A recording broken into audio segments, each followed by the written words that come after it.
Cupcake na naman niya ang gagawin natin for today. Hello mga kabiking! Nasubukan niyo na bang gumawa ng condensed cupcake? Kung hindi pa, tara subukan niyo na. At tsak magugustuhan niyo ang lasa. Itong 1/3 ng butter and then meron din ako ditong mainit na tubig.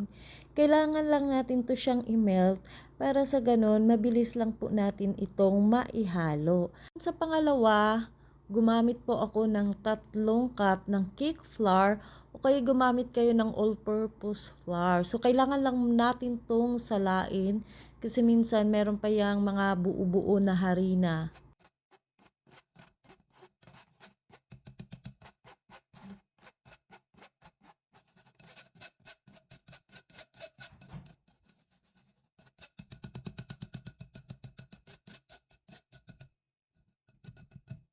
Natin ang baking powder at saka ang ating baking soda.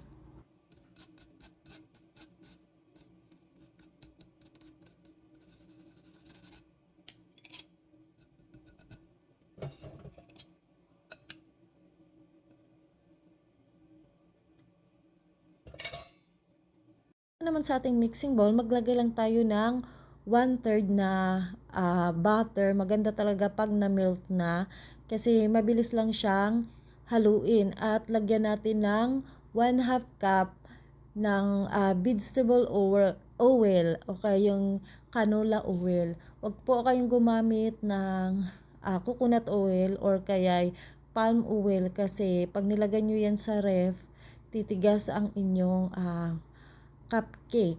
Mas maganda kung vegetable oil ang ilalagay nyo para kung ilang araw na dyan sa ref, hindi po siya mabilis tumigas. Tapos naglagay lang pala ako ng 1 can ng condensed milk and then spoon ng salt.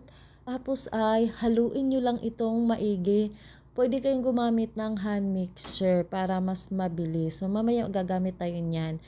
Maglagay lang ako 4 na pirasong large egg and then 1/2 teaspoon ng vanilla. Tapos mix na naman natin to ulit.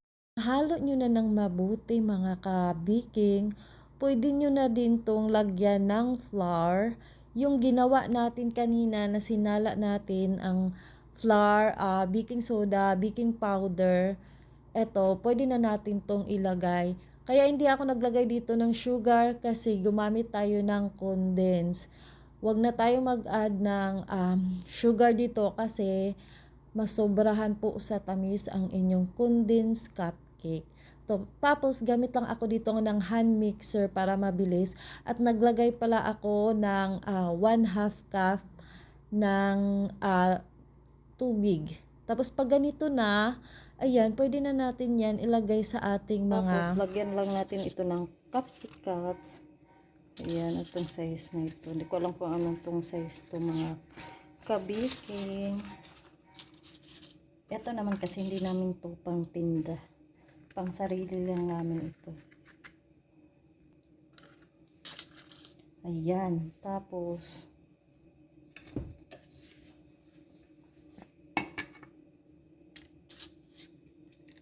tagwa 1 scoop lang ilalagay ko nito.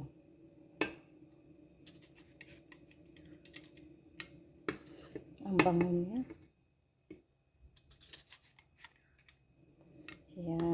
Kasi pwede na natin itong isalang sa ating oven hanggang sa mag-golden brown. Ay luto ng ating condensed cupcake. Kung ayaw nyo sa condensed, pwede nyo rin naman itong palitan ng flavor. At doon naman sa walang mga oven, pwede nyo rin naman itong i-steam. The same pa rin yung sukat ng ating mga ingredients. Ito na yung ating condensed na cupcake, mga ka-baking. Meron pa akong binibake dyan, sinasalang sa oven. So, check natin. Ganito siya ka-fluffy, oh.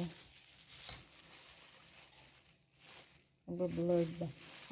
Ang sarap nito dito banda, oh, kasi nagano siya yung tawag niyan. Matigas-tigas konti. Tapos, yung itsura niya ay ganito. Tingnan nyo kung gaano siya ka-fluffy, oh. Oh. Tingnan nyo mga kabiking. Para na siyang chiffon cake. Ito yung gusto ko kasi kansya-kansya sa konti. Ito dito na part, oh.